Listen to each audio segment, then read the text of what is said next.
What does it mean to have a down month in your advertising? And what should you do first? Today, I talked to our dear friend of the show, Mansour, from Incrementum Digital, and we're going to be talking about a quick pulse check that you can take before you go and begin to change things in your advertising campaigns.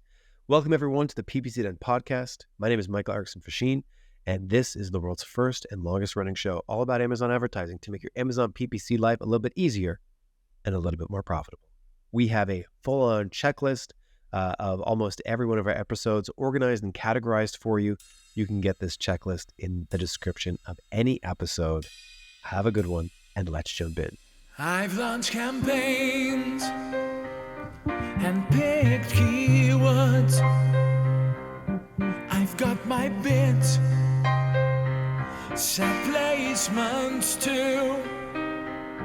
And bad mistakes, I've made a few.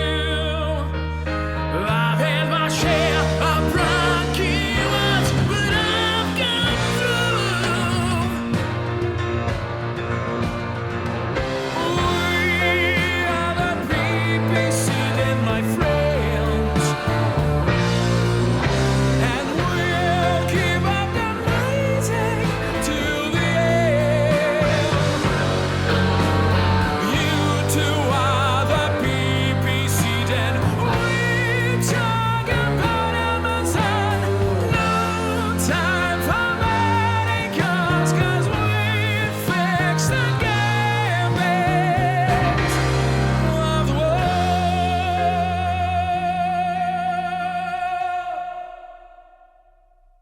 Alrighty, Mansour. This is a very common situation that a lot of sellers would get into. They look at their data in the last 30 days. I had 66,000 in sales. Previous 30 days, only 72,000. So I went down 7%. Right. Very common thing, right? Putting myself in the shoes of a typical Amazon seller, I don't like this. I only want to see green up and to the right. And at the same time, a sort of like anxiety of, well, what if I'm down 7% next month too? Like, what if this trend continues? I really need to better understand this so that I can make moves. Now, as a seller, I then have some options. One is to try to understand, was this because of market conditions that perhaps I shouldn't worry about?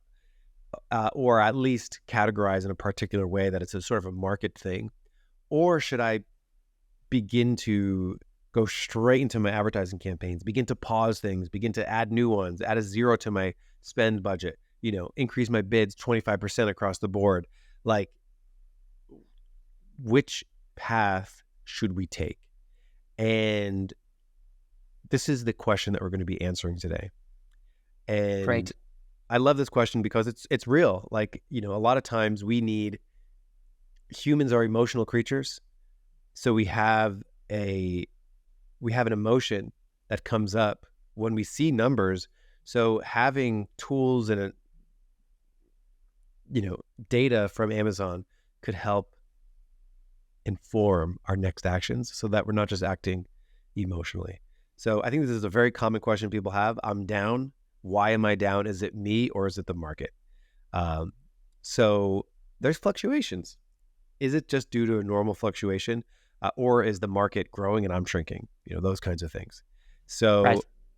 Let's jump in. Is this a common question you think comes up for people working on Amazon marketing campaigns?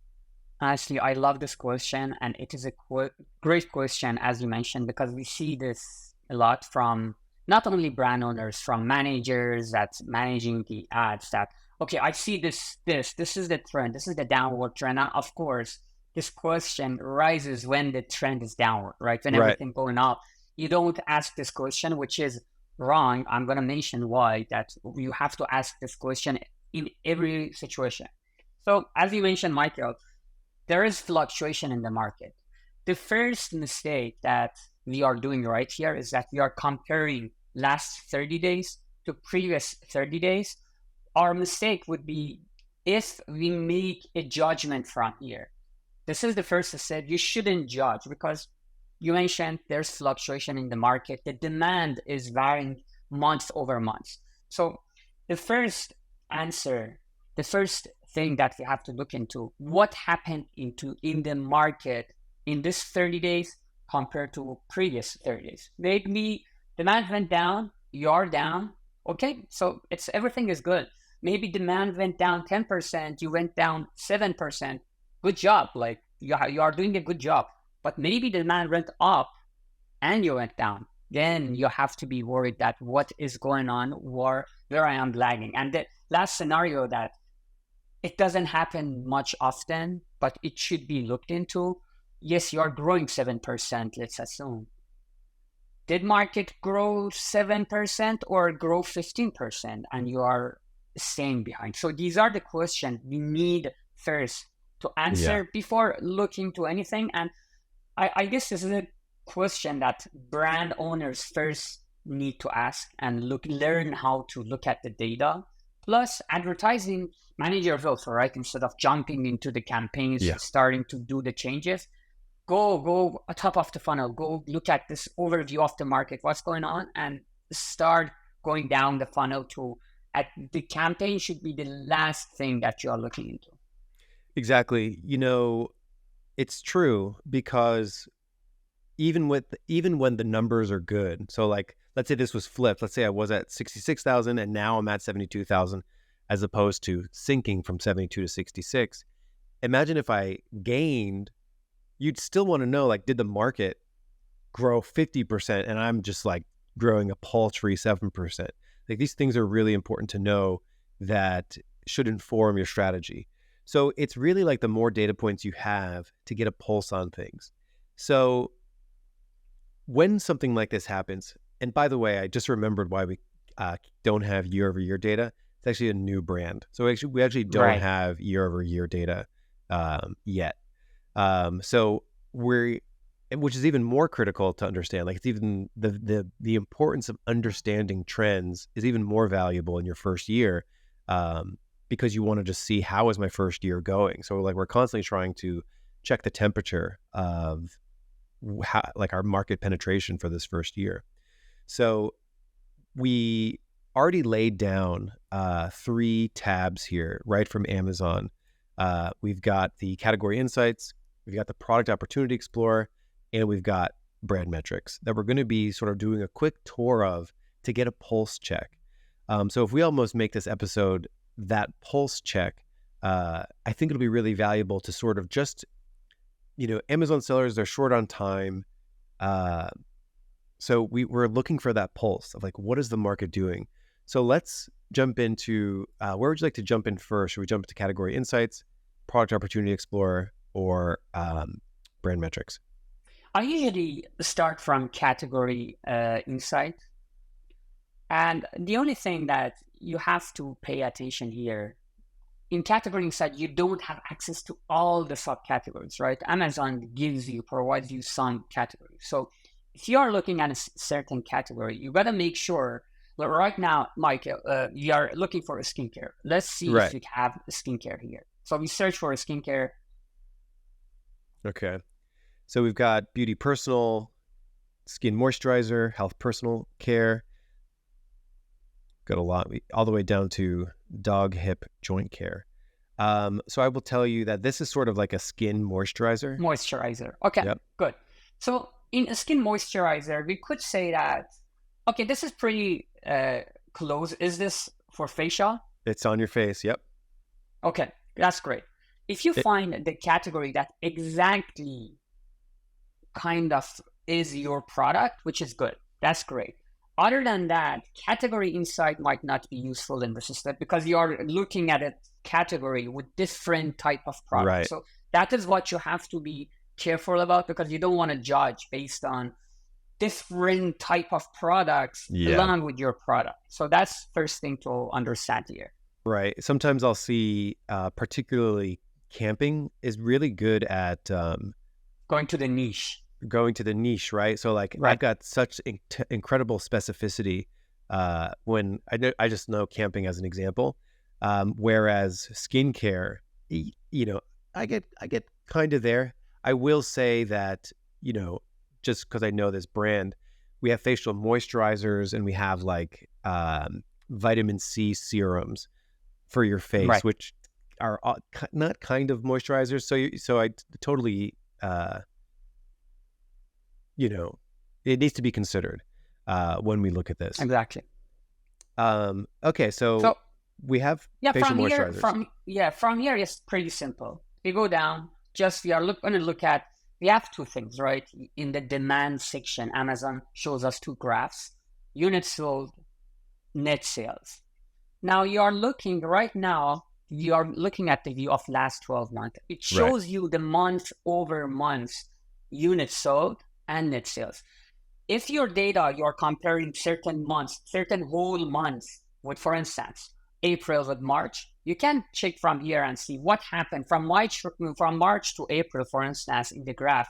We see that there was a slight decline in the unit sold. In April, the unit sales were less. Even you can see the same report in the net sales, right? Right. That the net revenue is lower. So if you want to be more accurate for these 2 months, you could even divide these numbers and see, okay, what is this percentage decrease?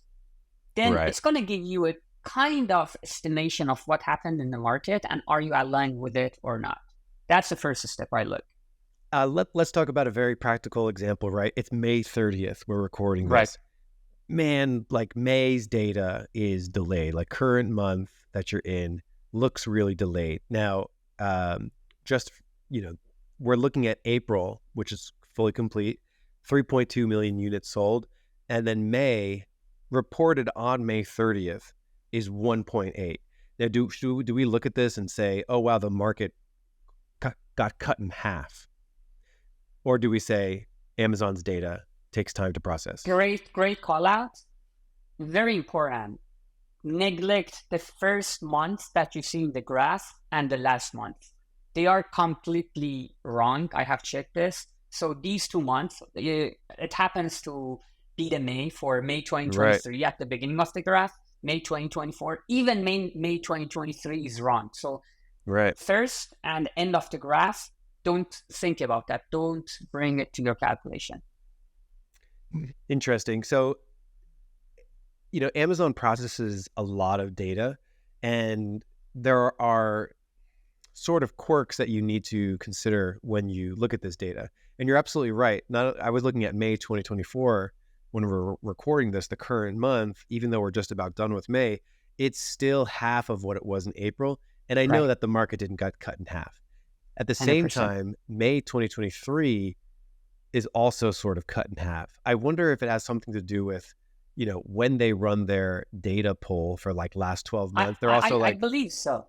They're pulling. I believe so. Yeah. Yeah.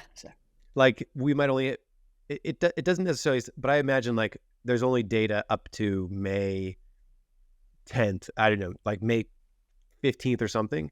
So that this date is also just a bit of May 2023. Would be my guess. Now, that's a good point. Now, look at 30 days. It's going to show you, it's going to see what is the last date. Go see if it shows the last date. It shows up to May 16th. So my point is probably 12 months that you are seeing the sales up to May 16, not to up to date. That's a good point. And if you go back to 12 months, Mike, and click on compare year over year, sometimes I have realized that, it doesn't happen. Right. There. But it's a good overview because in my opinion, the best comparison for you would be what has happened if you have been selling for 2 years, right? If you have data for last year, what happened in April? You have the full month of April. April 2024, what was my sales? What is April 2023? What is this percentage? Now come to this category inside and see what was that growth year over year. Because when you click on compare year over year, Amazon aligns this. It shows January 2024 to 2023. So if you divide these two numbers, you are going to see what was the growth of the market. Very surprising that you can, if you divide that.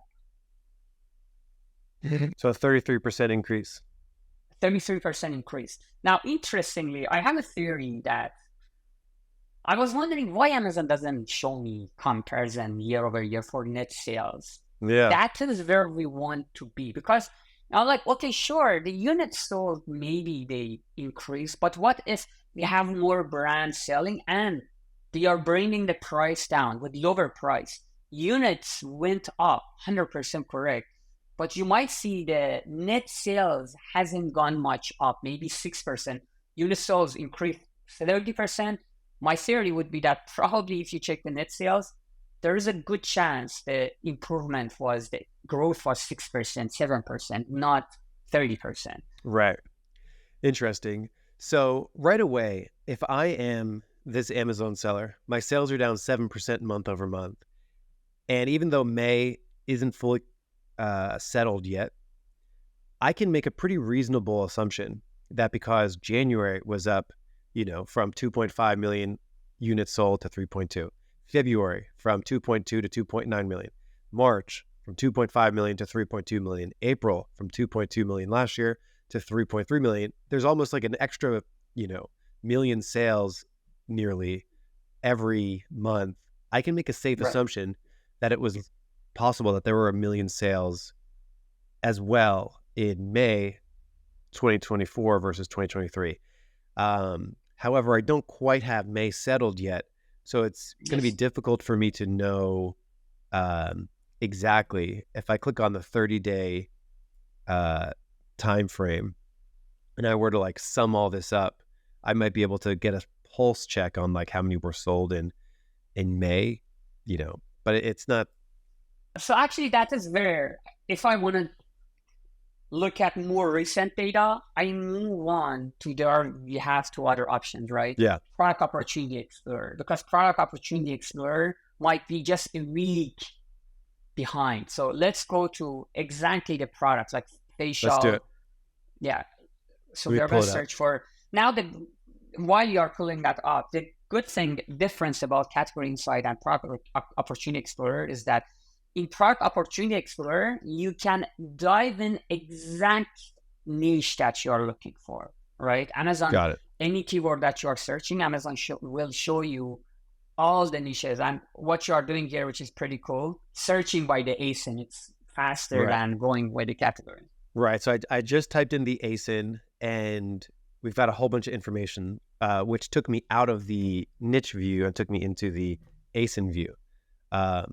So let's talk about some of the columns here again. So if I'm the Amazon seller and I first clicked on the category insights, yes, I can see that it's up year over year, but I don't fully know just yet if May was a down month compared to April. So I don't know just yet. If I did have year over year data, this would be really helpful, but I don't just yet. So now I'm in the Opportunity Explorer. And I punched in my key ASIN, and I'm going to be looking at a table here, which has a lot of interesting things for us to check out. So where should we begin? So this, in Product Opportunity Explorer, the main place that I will start with is with niche view, right? Because I'm looking for the niche view, and I see you search ASIN, but I'm not necessarily sure I'm seeing the main subcategory, sub-niche. So I will search for it.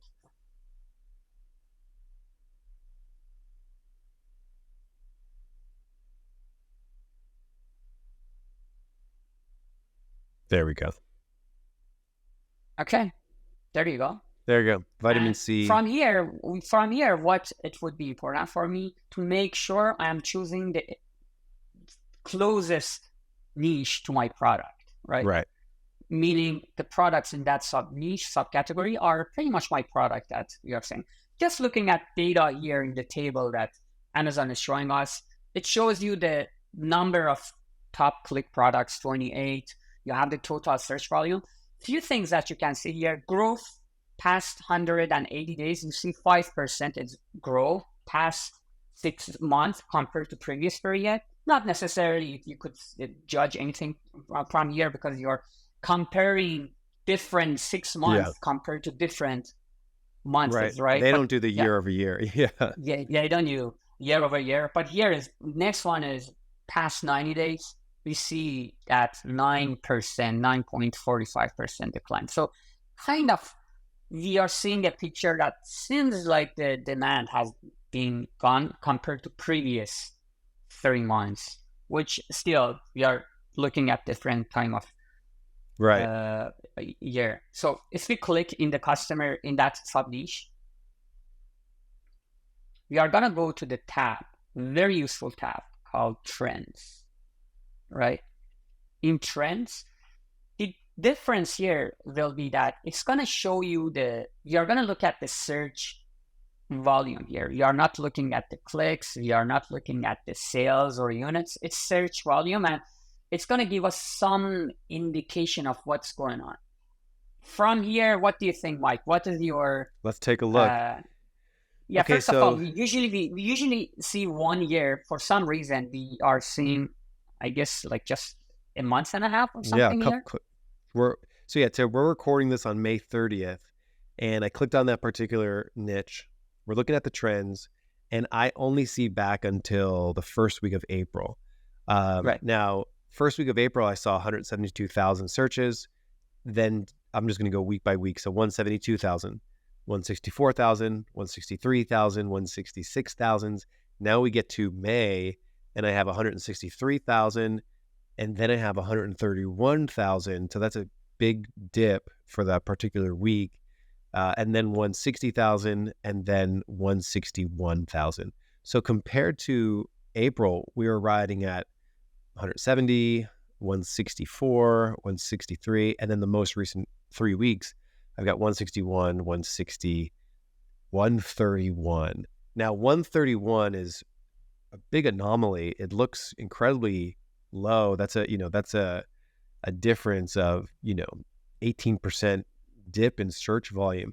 Would you look at this and say, Amazon, did you make a mistake? Were there really 30,000 fewer searches in that particular week?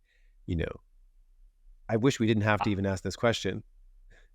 Yes, there's a few things to consider here. One is, was there anything going on? There was an event. Did we have Memorial there, which we don't have in that time? I don't think it was that week, right? Memorial Day just happened. Yeah, it just happened. So it would be like over here. Something going on probably there that is happening. And you gotta consider also the Product Opportunity Explorer shows you 80% of clicks, right? That's happening. 80% of the keywords that bring you the search volume.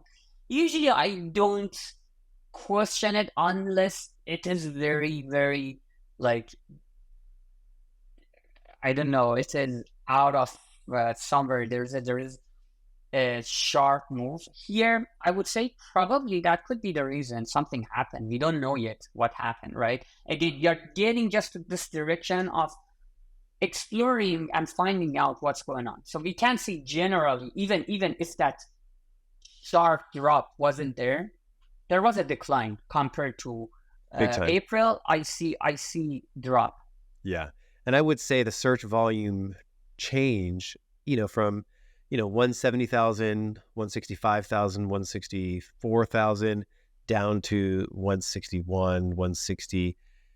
We do have a 130 in there. So yeah, I mean, I wish I had more time, but I have to imagine we had more searches in April than we did in May. Unless we go back and see if we can find another niche, which is pretty close. If we go back to the search. There you go. Face serum set. Yeah. Go to trends. See if we have it. Oh, now we have year-over-year data. All right. Again, it looks even like you can see from here that there was a drop, right? Yeah. So from April into May, there is indeed a drop in this related niche as well. So they also have this pretty, here it doesn't seem as big, but they do also have this drop from about 22,000 down to 20,000, which is pretty significant, right? That's about 15% dip in searches from week over week. So it does look like we're spotting something that is indicating that there's been a search volume dip from May versus April, which is actually kind of a relief, right? Right. Not only that, but if I add on the search conversion rate along with the search volume for this niche, I can actually see this orange line, search conversion rate. My last 2 weeks of May conversion rate is down. My last 2 weeks of May, I had 7% conversion and 6.8 compared to in April where I'm riding at a 7.3, 7.5, 7.2. In fact, every week in April looks like it had a higher conversion rate than the last 2 weeks of May. Yeah. So yeah, it's kind of pointing out that it is going down. But if you want to be, you want to say, okay, tell me, is it going down or not? There are two more places. Okay. One, search query performance. We didn't talk about this, but it's going to be keyword by keyword. Maybe we could start with brand metrics that if you have it open, or search query performance. We could check both of them. Yeah. So we jump into brand metric has been my favorite lately because I realize it's a gold mine, like the data that you see there. Yeah. So we've got brand. So yes. So brand metrics. Brand metrics, for those that don't know, it's actually included in advertising. So insights and planning, brand metrics. And when you click on it, you get a couple different things. And, the last available month, unfortunately, the last available month is April, and I'm already on May 30th. If I do last available week, I get May 12th to the 18th. How would you navigate this as an Amazon seller? In terms of navigation, I usually look at month over month, right? But if you, for any scenario case, you want to see a month that is not complete, the way I would look at it is that, okay, I'm going to look at, for instance, May from 5th to 11th, compare it to previous months, same time period, just to get a feel of what happened. Right. So if I go in and I select May 5th to the 11th, it's going to be comparing the previous week right before. Right. And I see a bunch of green that my shoppers, the amount of shoppers went up. Right. But one thing I have to mention here, Mike, is that you have to dive into there are different subcategories brand metrics shows you, right? You can select which subcategory you want to check. And the very important note about category is that, first of all, it's going to look at all of your product in that subcategory. So it's not one product to product, every product that you have in that subcategory. The main place that I go is if you click on the detail above, view detail. Now here, Amazon gives you more data about, have you selected the right category, by the way? Let's see. We want to go to face, right? We have face moisturizer. Okay, great. Now we are looking May 5 to 11. Let's scroll down. First of all, I see our conversion rate compared to previous week went down 11%, right? Which is not good.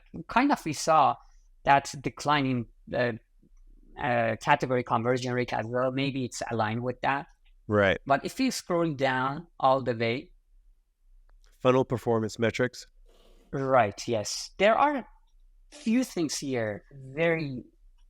It's a very good data. One, that sales index, it is 47, right? What it tells you is that your brand's performing better than 75% percentile of the brands in this subcategory in terms of sales that you are generating. So that is the percentage that you have. Now, what we do usually is that we track this month over month, week over week. The ideal situation for us is to keep this consistent or grow with this. If it's going down, it is an indication of you are losing share, right? There are so many things here. At the end of the day, it means that you are losing share because you are declining in this percentile. That's the first thing. If you want to check here, for instance, we are 47 here. Let's go to last month, maybe, or a week ago, right? In this case, or anytime in April. Yeah, so we were just at 47, and we're jumping ahead in time. We're still at 47. Right. if we go to maybe a week in April, so about a month ago, we were still at 47. So right away from this, I could say that my assumption right now is that nothing happened. We are just going with the trend of the market. Probably market was the same in this. Market did the same. It was the fluctuation of market, because if we were declining, this 47 should have been 40, for instance, 9 before, or 50 before. Mm-hmm. Since there is no change here, my initial assumption is everything is good. But there are few other ways to look at it as well. You see, it shows you that your all other brands customer for your brand was 32. Okay. And for that time period, can we go back to the last week, data of last week? So here for last week, which is April, I don't know, I think. This last available week was May 12th to 18th. Right. So we have 47 for the sales index. It says your brand customers are 25, and compared to previous week, increase 8.7. But I don't want to look at that. Let's choose the same time period. So we have 25 for my brand, 183 for category median. In most of the categories, you see category top as well. That is my base. I want to check my numbers with the category top. We don't have it here, but since we don't have it, I'm going to compare that with category median. I'm saying that right now I'm at 25. Category median is 183. If I go to previous month, the same week, what was going on, right? The number was 37. So 37 divided by 25. 25, sorry, divided by 37. 23% decrease for me. Now, what is for subcategory, for the category median? Do you remember what was the name? Was it 100 and... So we have 189 last month, and last week we had 183. 183. So it shows that number went down 4%, right? Mm-hmm. But since the numbers are very low, I can't necessarily make the call here, because these numbers are very, very low. I usually look at category top with like thousands of shoppers, but this number might not be accurate because your bucket is low. But that sales index of 47 kind of moving me to the direction that probably nothing much happened. But still, looking at the median, it says that they declined 5%, but you declined around 20%. Yeah. And what's also interesting about this too is like to call that out, more data would make this more meaningful. So it'd be really nice if to have the last available month be the month of May. So perhaps waiting until May fully settles to truly evaluate May versus previous. Right. And you're right. Like, we're sort of getting the inclination that, okay, maybe the market sunk a few percentage points. That doesn't mean like there's nothing to do, right? Like, there's always going to be forward motion to making your marketing campaigns, but it's just sort of giving you the inclination of, it's not like something catastrophic necessarily happened in your campaigns. Now, Mike, you could... Sorry, go ahead. Oh, no, go ahead. No, I wanted to say right now, like just as an experiment, we could look at the last month, right? We have April, the full data for April. Let's see what happened there. Your sales in April, we were at 42. Actually, that sales index went up. Right. So it means recently the sales index has gone up, which is pretty good thing. And then now here it says compared to March, in terms of the shoppers, we declined 7.89% for all other brands customer. Now we could see what happened to that category median. We have 766. If we go, 766. If we go to March, 829, 766 divided by 829.9. And look at the It is 8% decrease. So we are exactly aligned with the market. We went 7.7 down. market went 8% down, right? And market went down more than us. It is around 8.6. We are around 7.5, and that might be the reason we went from 4 to 42, right? We stepped to, for April, we are at 42% for sales index. It's a very low number, and jump is more obvious because this is a small niche. You see the number of shoppers are not much. These numbers easily are going back up and down very drastically. And the last place also, Mike, would be search query performance. Right. Very, very accurate for that as well, because now you could drill down in the keywords and what happened for exact keywords. Right. Right. So, of course, this would be, you could select the week, you can download the report, and you can begin to do comparisons of search query A on month, on week 1, week 2. You can even take the sum of these things and compare them over time. We've done that in other episodes. Super valuable activity to do.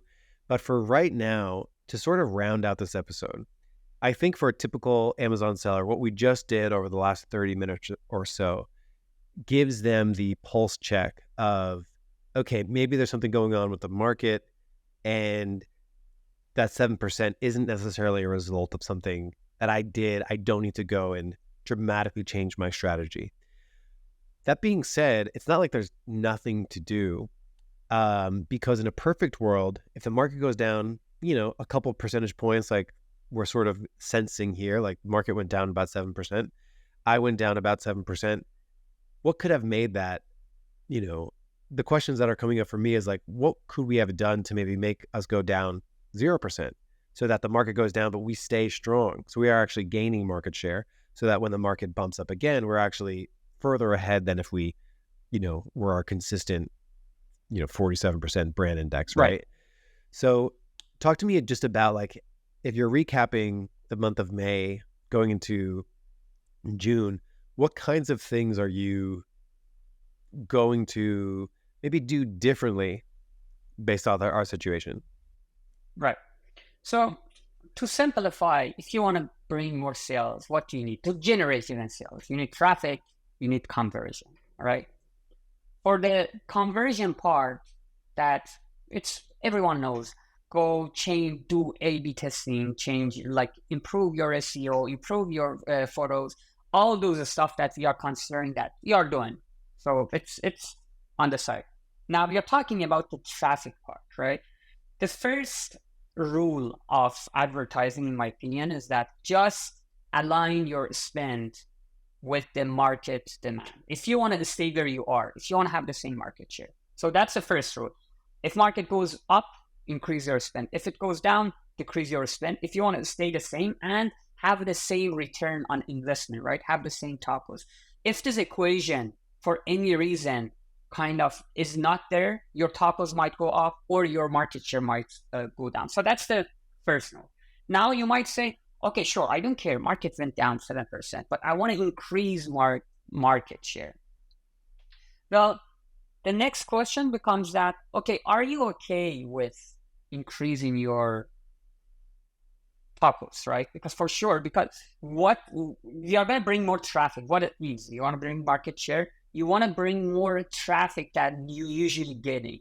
Where it's going to come that traffic, advertising. Unless you're running influencer marketing, external traffic, that's a different story. You're only focusing on advertisement. So you want to bring more traffic, meaning you have to increase your spend, meaning that balance of advertising the spend, advertising sales to organic sales is not there again. Your topos goes up. So you gotta be comfortable there and make this thresholds that, okay, I'm comfortable from 12%, for instance, to go to 15%. That's first assumption that you have to make, that you are comfortable with that. And then goes to advertising strategy. Very in one way, if I want to say where I would tackle that, I would go after any keyword that I'm not organically ranking by doing reverse ASIN. Those places that you know for a fact that you are not getting organic sales, even not for the fact that improving organic ranking, that's a whole another story. Just bringing incremental sales, how you should do that. Go after keywords that you are not ranking on the top. It means there's a high chance that you are not bringing organic sales. So when you put your marketing spend there, you are going to bring incremental sales instead of cannibalizing. That's in summary how I would look into it. And if you want to grow over beyond market share that you have, it's just bringing more spend on top of what market is doing and being strategic where that spend is going. Yeah. The real takeaway is that businesses need to decide their tolerance for certain things to happen. Do we want strict total ACOSs? Do we want strict ACOSs? Do we want to optimize for profitability, or do we want to optimize for market share? You generally cannot do both, optimize for increasing market share and profitability at the exact same time. So while your like month to month strategy shouldn't be like so herky jerky, like, oh, like let's do profit this month. Let's do market share of this month back to back. Like while you cannot do that, you should not do that because you'd be completely fundamentally changing what you're doing Right. so quickly. Having the data point of was the market down should inform your strategy. So let's say you're trying to increase market share and you're down 1 month in terms of total revenue. You want to know, well, did I achieve my goal of increasing market share or not? Right. Which is really valuable. In this case that we just looked at, the goal is to increase market share. So I would actually say we did not really accomplish our goal because the market went down, we went down about the same, which is better than if the market went up and we went down. So like, it's not the worst scenario, but at the same time, it's a data point to have the conversation of, hey, we were trying to increase market share, but we didn't last month. Why? And then we can get into that and we can begin to analyze the search query performance and individual product, advertising strategies and marketing strategies. Like it just helps inform the strategy. So you have the strategy, and then you have additional data points which can inform what you do. So I implore everyone listening to use this sort of market pulse check. And that's what I would essentially call it. Like we didn't quite get into search query performance, which is where you'd really get nitty gritty. But for the most part, it doesn't take much time to pull up the reports that we looked at in Amazon to give you that pulse check to inform your next moves. And that's what I hope everybody does. Mansour, thank you so much for joining. That's a pleasure. The PPC Den podcast. Super appreciate everything you do. You're a prolific poster on LinkedIn, sharing such rich insight. I always learn a lot anytime I talk to you, and I know that the good people out there of Badger Nation do as well. Final thoughts, and where can people find you? Final thoughts. I love that sentence that you mentioned. Do a market pulse check. That's great. So always do that market pulse check. Yeah. Always do that pulse check before going anywhere else. That should be your first step. In terms of where you can find me, LinkedIn is the best place, and I try to be pretty active there. So LinkedIn is the best to reach out. And thank you again. It's an honor always to be here in the podcast with you, and I'll enjoy our conversation. Absolutely. It's a pleasure. Thank you so much, Mansour. Pleasure.